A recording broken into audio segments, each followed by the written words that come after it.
मैं एक छोटे से गांव से बिलोंग करती हूँ। मेरा मायका आज भी उस गांव में आप लोगों को अगर चॉकलेट भी चाहिए तब भी चॉकलेट की भी दुकान नहीं है, इतनी सी भी सगवड़ नहीं है, ये कह सकते हैं। वहाँ से मैं बिलोंग करती हूँ।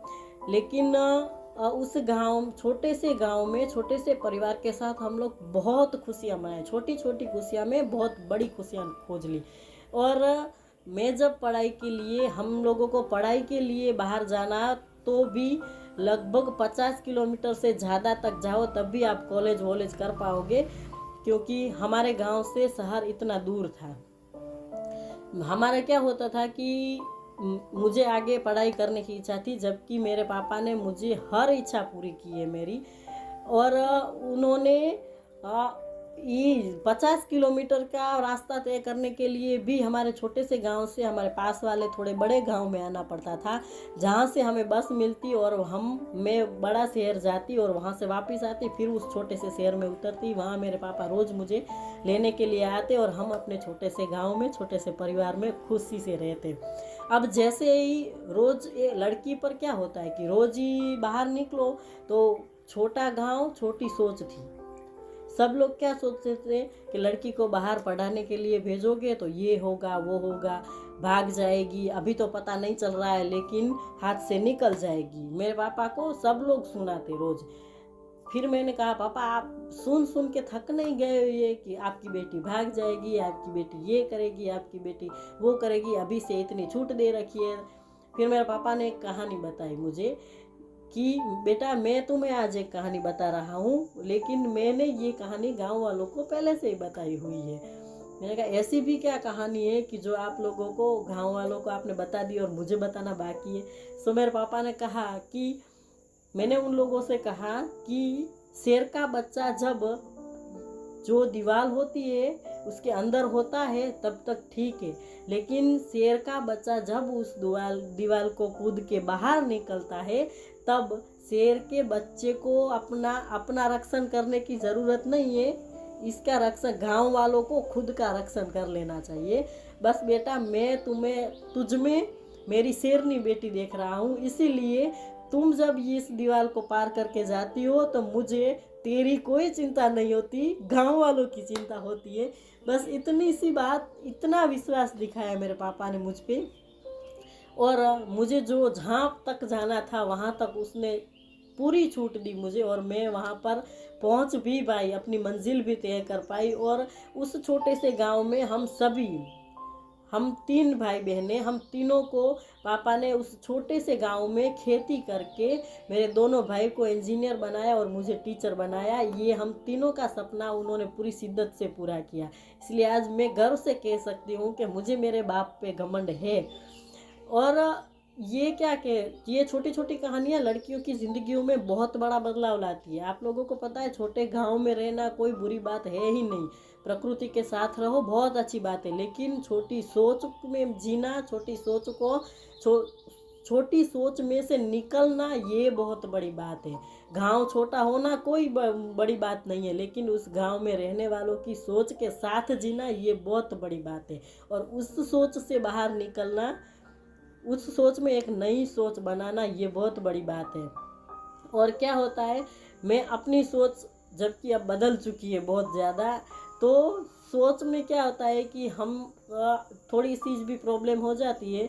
अभी अफेयर हो रहा था, थोड़े दिन के लिए ब्रेकअप हो गया, तो लड़कियां या लड़के क्या करते हैं, घर पे कहते हैं अपने माँ बाप से हमें इससे शादी करवा दो। अगर लड़की के मायके वालों को ये लगता है कि ये लड़का ठीक नहीं है मेरी बच्ची के लिए, तो वो ना कहते हैं। लड़की क्या करती है, दवा पी लेती है, एसिड पी लेती है, अपनी ज़िंदगी ख़त्म कर देती है। अगर वो मर गई तो ठीक है, लेकिन अगर वो आधी रह जाती है तो फिर वो बाप बेचारा उसके पीछे पूरी अपनी मेहनत लगा देता है, पूरे अपने आप ज़िंदगी की कमाई लगा देता है, आधी अधूरी बचा लेता है उसे। फिर पूरी ज़िंदगी उस बाप को क्या सुनना पड़ता है, बाप को ही नहीं उसके पूरे रिश्तेदारों को भी। जहाँ भी बात होती है ना वहाँ ये, आपको पता है वो लड़की कौन सी है, उसने दवा पी ली थी, उस लड़की के ये मामा है।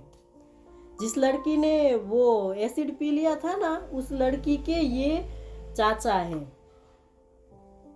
अब सोचो, आपकी पहचान कहाँ तक पहुँच जाती है। बुरे कर्मों की पहचान हमारे पूरे परिवार को बुरा बना देती है।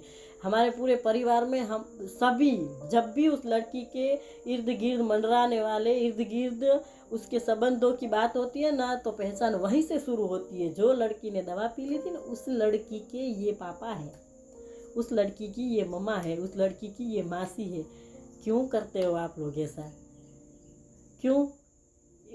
ब्रेकअप जिंदगी का आखिरी स्टेज था? वो आखिरी लड़का था क्या इस दुनिया का? उसके बाद कोई लड़के है ही नहीं।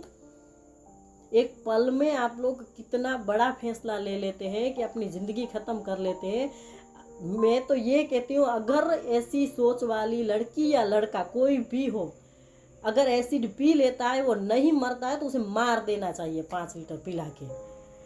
क्योंकि उसके ज़िंदा रहने से, आधे अधूरे ज़िंदा रहने से खर्चे होंगे, लेकिन वो पूरी ज़िंदगी अपने माथे पे कालिक लगा के घूमता है कि मैंने दवा पी ली थी, और ये दवा पी ली थी, उस लड़की के पापा हैं, ये दवा पी ली थी, उस लड़की के ये है वो है। सोचिए आप लोग क्या कर रहे हैं।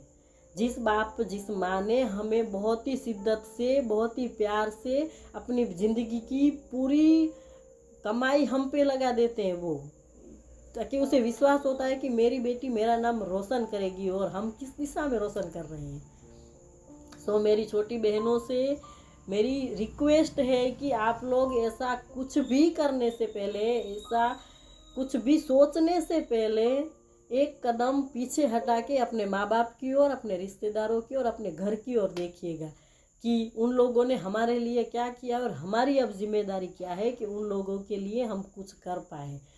सो जिसको भी ये ब्रेकअप होना, ये नहीं, कोई अपने ऊपर कर्ज बढ़ गया है। लड़के ज़्यादातर क्या करते हैं कि कर्ज बढ़ जाता है तो वो खुदकुशी कर लेते हैं। अब ये क्या आखिरी था?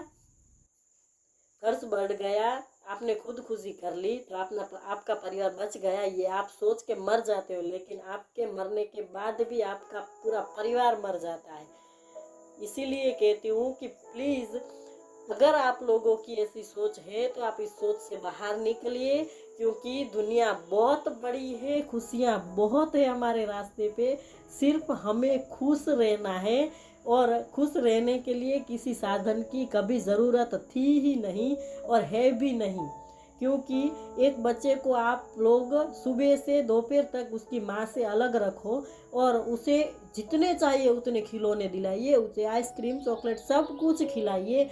फिर जितने खिलौने आपने खरीद के, उससे महंगे महंगे खिलौने आपने खरीद के उसके दिए हैं, उसका ढेर एक साइड लगा दीजिए, और दोपहर को उसकी माँ जब घर पे आती है तब एक साइड उसकी माँ और एक साइड उसका खिलौने का ढेर रख दीजिए। वो बच्चा 100%, 101% कहती हूँ कि वो बच्चा दौड़ के अपनी माँ के पास ही जाएगा। इस बात से आप ये नहीं सोच सकते, ये नहीं जान पाए कि उस बच्चे के लिए महंगे खिलौने से ज़्यादा माँ इम्पोर्टेंट है। तो हम लोग इस निर्जीव खिलौने के पीछे इतने भाग रहे हैं कि हमारे साथ जो सजीव रह रहे हैं वो जिंदा मुर्दा हो गए हैं, जिंदा लाश बन के खड़े हैं।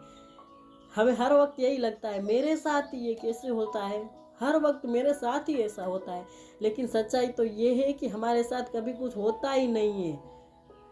एक ज्ञानवत्सल स्वामी जी की बात मेरी ज़िंदगी में बहुत ही असर कर गई कि उन्होंने एक बार कहा था कि अपने स्पीच में वो बोल रहे थे कि सामने वाला आकर हमें गधा कह जाता है, तुम तो गधे हो, कोई बात नहीं। उसने मुझे गधा बोला, तब तक मैं गधा था ही नहीं। उस वक्त मैंने सोच लिया होता कि मेरे पीछे पूंछ है, मेरे 4 पैर है, मेरे कान हैं गधे के जैसे, नहीं है सो मैं गधा नहीं हूँ। तब तक मैं गधा था ही नहीं। लेकिन जैसे ही उसने गधा बोला और मैंने अपनी बाहें चढ़ा ली उसे मारने के लिए, मुझे गधा बोला, बस अब तू गधा है, क्योंकि तूने खुद मान लिया कि मैं गधा हूँ। जब तक तू नहीं मान रहा था कि मैं गधा हूँ तब तक तू गधा था ही नहीं। लेकिन उसके कहने से तू गधा बन जाएगा क्या? तो फिर क्यों हम दूसरों की बातों को इतना अंदर ले लेते हैं कि हम अपनी बातों को छोड़कर पूरा दिन दूसरों की बातों पे सोच रहे हैं। वो सोचते ही रहते हैं कि उसने मुझे ये कहा, इसने मुझे ये कहा। क्यों फर्क पड़ता है हमें? हमें दूसरों की बातों से क्यों फर्क पड़ता है? हमारी ज़िंदगी क्यों दूसरे चला रहे हैं, इसका मतलब यही है कि हमारी ज़िंदगी कोई और चला रहा है, पूरी दुनिया चला रहे हैं। और जहाँ भी जाते हैं 4 लोग क्या कहेंगे? अगर आप लोगों को इन 4 लोगों का एड्रेस मिले तो मुझे ज़रूर बता दीजिएगा कि ये 4 लोग हैं कौन। आप कपड़े भी पहनते हो 4 लोगों को दिखाने के लिए, आप खाना भी खाते हो, होटल भी जाना है, ये तो बहुत बढ़िया लाइफस्टाइल जी रहे हैं। क्यों? 4 लोग देखेंगे तो वाहवाही करेंगे। क्यों आपको वाहवाही चाहिए दूसरों की? आप खुद से खुश नहीं रह सकते क्या? 4 लोग कोई है ही नहीं दुनिया में। हमारे दिमाग में बचपन से भर दिया गया है कि ये 4 लोग देखेंगे तो क्या कहेंगे, इसका बच्चा पढ़ नहीं रहा है। 4 लोग देखेंगे को ये वो कर रहा है, ये कर रहा है। ये सब बातें बोलने की बातें हैं। 4 लोगों को न हमसे कुछ फर्क पड़ा है और न कभी पड़ेगा। सिर्फ हमने अपनी ज़िंदगी में इन 4 लोगों को इस तरह डीप करके रखा है, इस तरह मिला के रखा है कि हमें लोग लगता है कि वो उस 4 लोगों के लिए ही जीना है। जबकि सच तो ये है, हमारी ज़िंदगी हमारी ही है और हमारी ही रहेगी। हमें फ़र्क उन लोगों से पड़ना चाहिए जिन लोगों को हमसे फ़र्क पड़ रहा है। हमें क्या होता है, हमारे माँ बाप जो हमारे लिए अपनी पूरी ज़िंदगी हम पर न्योछावर कर देते हैं, उन लोगों से कोई फ़र्क नहीं पड़ता। हमारे पापा हमें पूरे दिन कह रहते हैं बेटा बाहर निकलो, तब लाइट्स ऑफ करके निकलो, वो हमें बुरा लगता है, जबकि वो सच्चाई है ज़िंदगी की। ये छोटी छोटी बातें बहुत काम की होती है। मेरे पापा ने मुझे पेन से लेकर जेगुआर का स्टीयरिंग तक सब कुछ सिखाया है, सब कुछ भी बाकी नहीं रखा है। उन्होंने अपनी पूरी शिद्दत से, अपनी पूरी मेहनत से उसकी ज़िंदगी में जितनी भी कमाई की, उसने कभी बैंक बैलेंस खड़ा किया ही नहीं है। उन्होंने अपने संतानों में ही बैंक बैलेंस भर दिया है कि हमारे बच्चे इतने आगे बढ़ जाएं कि फिर बैंक बैलेंस रखने की ज़रूरत ही ना पड़े। आप ये सोच रखिए, इस सोच को पकड़ के आगे बढ़िए कि हमें कहाँ जाना है। 4 लोगों के लिए जीना बंद कर दीजिए, अपने लिए जीना चालू कर दीजिए। आप लोग सुनोगे तो दंग रह जाओगे कि हमारी लाइफ में हमें खाना कितना चाहिए होता है। अगर आप अपना खर्चे, हम अपनी लाइफ में 5,000 में अच्छे से अच्छे जीवन को जी सकते हैं, लेकिन अभी 50,000 में भी अभी हमें कुछ कम लग रहा है। इसका सबसे बड़ा कारण क्या है पता है?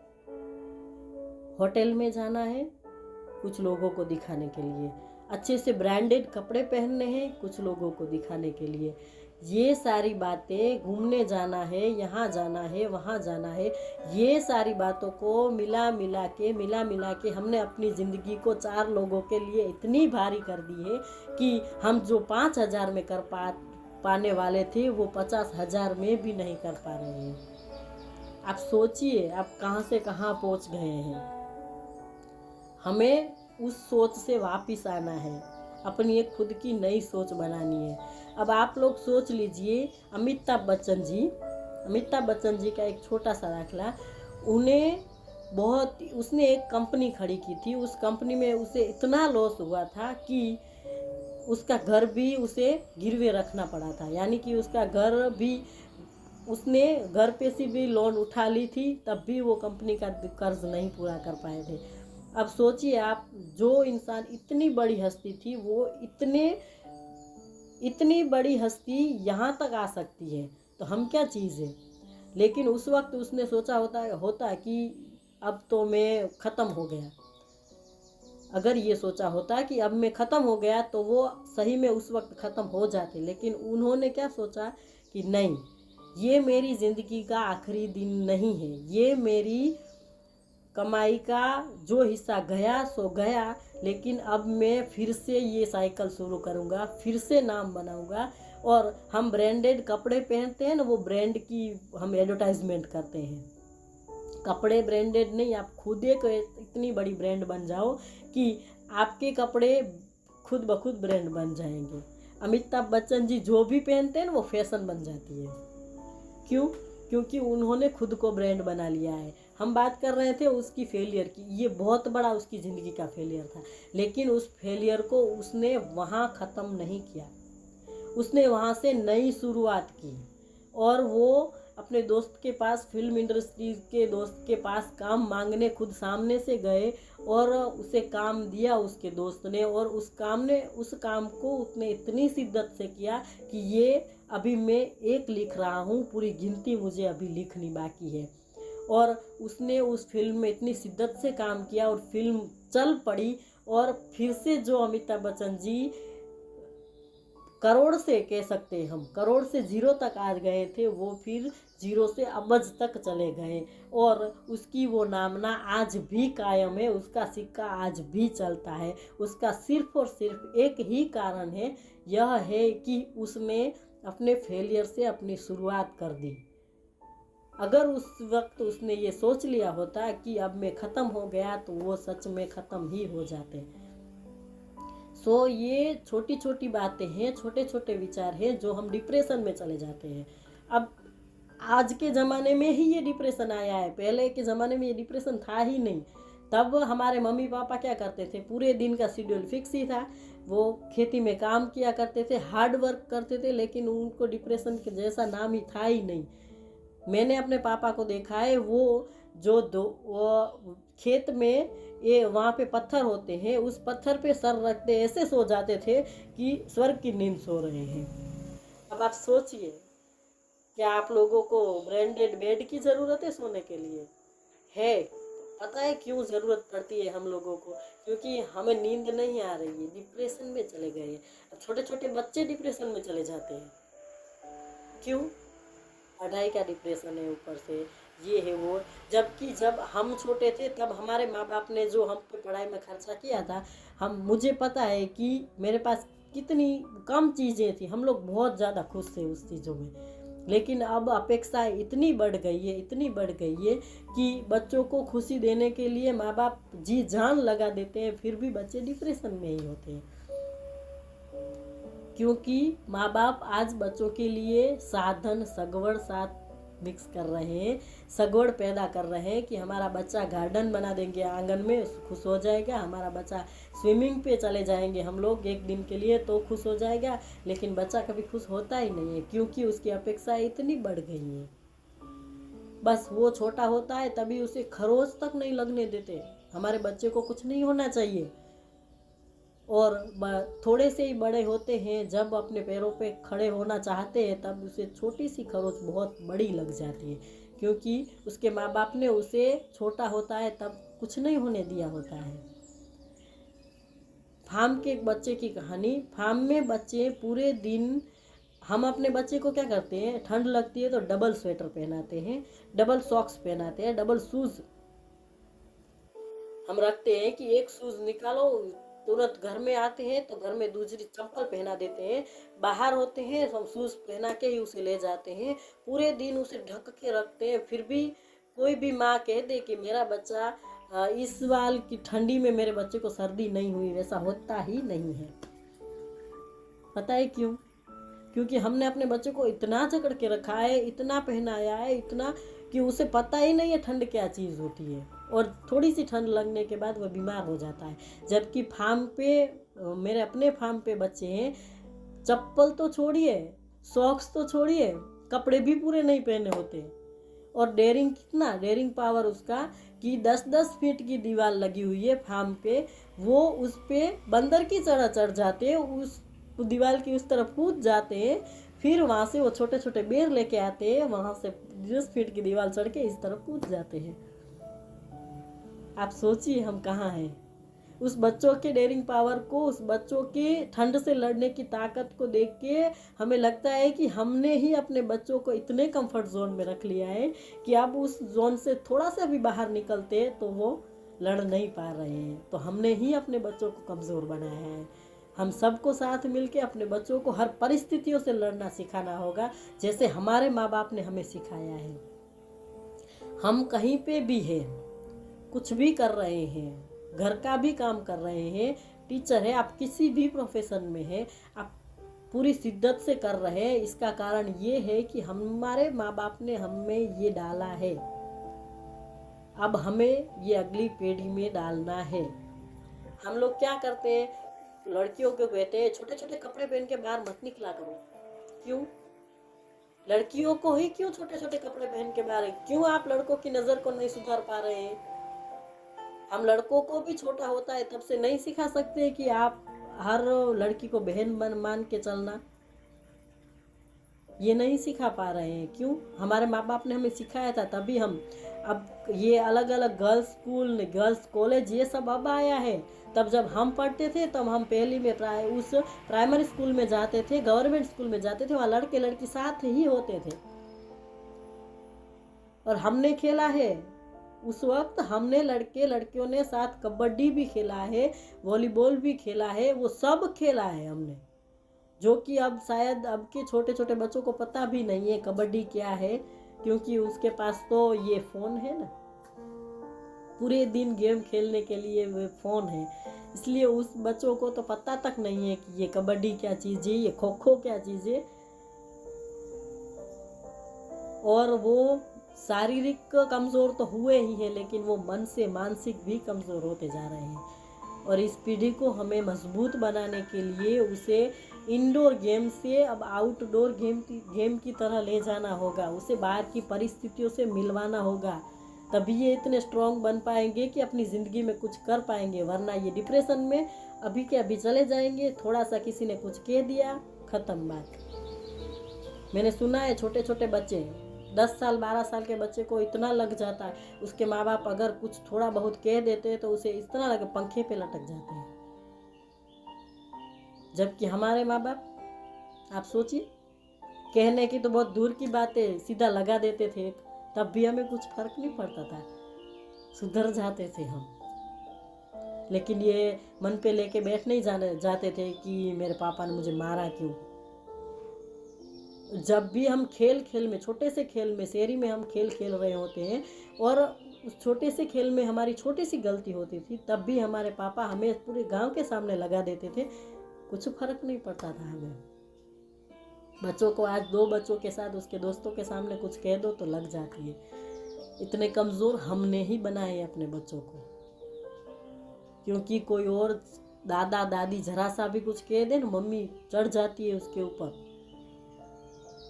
बस ये छोटी छोटी बातें बच्चों को बहुत ज़्यादा कमज़ोर बना रही है, जबकि हमें इस बातों से बाहर निकलकर अपने बच्चों को बहुत ही स्ट्रॉन्ग बनाना है। अब एक ऐसी पीढ़ी तैयार करनी है जो पीढ़ी हर परिस्थिति से लड़ जाए। छोटे छोटे फेलियर जब एक साथ होंगे, छोटे छोटे फेलियर से एक बड़ी सफलता मिलती है। अगर हम आज ही सफल हो गए ना तो हम यहाँ से ख़त्म कर देंगे अपनी जर्नी, कि हमें तो जो चाहिए वो मिल गया, हमारे सपने ही नैनो तक सीमित रह गए हैं। अगर आप मेरी बात समझ पा रहे हैं तो मैं ये कहना चाहती हूँ कि हमें बुगाटी के सपने आते ही नहीं हैं। पता है क्यों? क्योंकि हमारी सोच ही इतनी छोटी हो गई है कि हम बस इसी कंफर्ट जोन में रहना चाहते हैं, यहाँ से बाहर निकलना ही नहीं चाहते।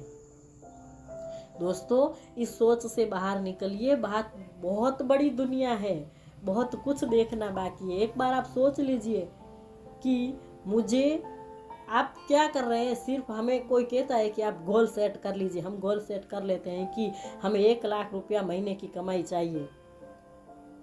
हमें बहुत सारे मोटिवेशनल स्पीकर ये बोलते हैं कि आप अपने गोल नोटबुक में लिख लीजिए, अपने कहीं पे भी उसे नोट करके रख दीजिए कि ये मेरे गोल है, यानी कि ये मैं अचीव करना चाहता हूँ। लेकिन हम लोग क्या करते हैं, वो लिख देते हैं, फिर ख़त्म बात। नहीं दोस्तों, जो भी आपने गोल लिखे हैं उस गोल में आपको बहुत आगे तक जाना है। उसके लिए रात दिन एक करने हैं। जो आज स्वामी विवेकानंद जी ले लो, अब्दुल कलाम जी ले लो, जो आज इतने अंबानी, जिसको आप सब पहचानते होंगे, वहाँ तक पहुँचने के लिए उन्होंने बहुत सारे फेलियर का सामना किया है। उसने अपनी ज़िंदगी में डायरेक्टली प्लेन में बैठकर वहाँ नहीं पहुँच गए हैं। छोटी छोटी बातों से बहुत कुछ सीख के वहाँ तक पहुँचे। तो हमें अपनी लाइफ में बहुत कुछ सीखना है। और अब तो कितना अच्छा हो रहा है कि लगभग आप लोगों के लिए पैसा कमाना ही सब कुछ नहीं होना चाहिए। मैं ये कभी नहीं कहूँगी कि आप पैसों के पीछे इतने भागे कि आपके रिश्ते पीछे छूट जाएं। लेकिन मैं ये ज़रूर कहूँगी कि आप कामयाबी के पीछे इतने भागे कि अगर आपको अपने दोस्तों की शादी या रिसेप्शन या बर्थडे पार्टीज़ अगर इस वक्त जाने देने पड़ रही है तो जाने दीजिए, क्योंकि कोई फ़र्क नहीं पड़ता उस बर्थडे पार्टी से। अगर आप अपने दोस्त की शादी में नहीं जाएंगे तो आपकी दोस्त की शादी नहीं होगी, ये आपकी सोच है। जबकि आपके जाने ना जाने से कोई फ़र्क नहीं पड़ने वाला। हम लोग जीते हैं ऐसी बातों के लिए है कि मैं नहीं जाऊंगा उसे फ़र्क पड़ेगा। जबकि दोस्तों ये दुनिया वो दुनिया है, वो स्वार्थी दुनिया है कि अगर ताश के पत्ते आप जानते हो, हम लोग पत्ते खेला करते थे, तब उसमें किंग या रानी कोई भी एक पत्ता खो जाता था तो हम किसे किंग बनाते थे? जोकर को, जो कि एक एक्स्ट्रा पत्ता आता है उसमें। तो सोचो ये दुनिया वो दुनिया है कि ताश के पत्तों में एक पत्ता खो जाने से जोकर को भी राजा बना देती है, तो हम क्या चीज़ है। हमें यूं ही लगता है कि हमारे बिना यहाँ कुछ नहीं हो सकता, जबकि किसी के जाने से कोई फर्क नहीं पड़ता। हमारी ज़िंदगी वो ज़िंदगी है कि छिपकली जब दीवार पे उल्टी लटक रही होती है, तब एक छोटे बच्चे ने सवाल किया उसके पापा से कि पापा वो जब दीवार पे टंगी रहती है तब वो क्या सोचती होगी। उसके पापा ने बहुत ही अच्छा सा जवाब दिया कि वो जब दीवार पे चिपकी होती है ना, तब वो ये सोचती है कि जैसे ही मैं हटी दीवार गिरी। छिपकली हमेशा यही सोचती रहती है कि ये पूरी दीवार मुझ पे है, जैसे ही मैं हटी दीवार मुझ पे गिरी, इसलिए मुझे यहीं चिपक के रहना है। बस यही काम हम कर रहे हैं। हमें लग रहा है कि हमसे ही सब चल रहा है, जबकि कितना भी अच्छा समाज, आप सोच लीजिए कि समाज की बहुत बड़ी व्यक्ति समाज को आगे ले जाने के लिए कितना कुछ कर रही थी, वो व्यक्ति भी अगर चली गई, बस कुछ ही पल में, कुछ ही दिनों में उसकी जगह भी भर जाएगी। हाँ, होते हैं कुछ लोग होते हैं आपकी ज़िंदगी में जो आपकी कमी महसूस कर पा रहे हैं, लेकिन दुनिया को कोई फर्क नहीं पड़ता आपके जीने से, आपके मरने से। इसीलिए आप सोच लीजिए कि मुझे किसी के लिए नहीं, खुद के लिए जीना है और खुद को इतना इम्प्रूव करना है कि मैंने जो जो सोचा है उसके लिए मैं रात दिन एक कर लूँगा। आपको क्यों लगता है कि हम जो कर रहे हैं वो ठीक ही कर रहे हैं? क्योंकि हम बचपन से यही सोच रहे हैं कि हम होते सही ही होते हैं। हर बार हम सही नहीं भी होते, लेकिन ये आईना कोई हमें दिखा जाता है तो उसका शुक्रिया अदा करना चाहिए। हमें कोई कह जाता है कि बेटा तेरी स्पीच अच्छी नहीं है, तुम कुछ उसमें बदलाव लाओ, हमें क्या होता है, क्यों मैं अच्छा नहीं बोल रही हूँ, इतना अच्छा बोल रही हूँ, लेकिन उसे तो हर वक्त यही लगा रहता है कि वो मुझ में खामियां ही निकालता रहता है। जो आपका अपना होगा ना वही वो आपको कहेगा, बाकी जो बाहर वाले, अरे आप तो कितना अच्छा बोलते हैं, आपकी स्पीच से तो हम मोटिवेशन हो जाते हैं। ये सारी बातें दुनिया की है।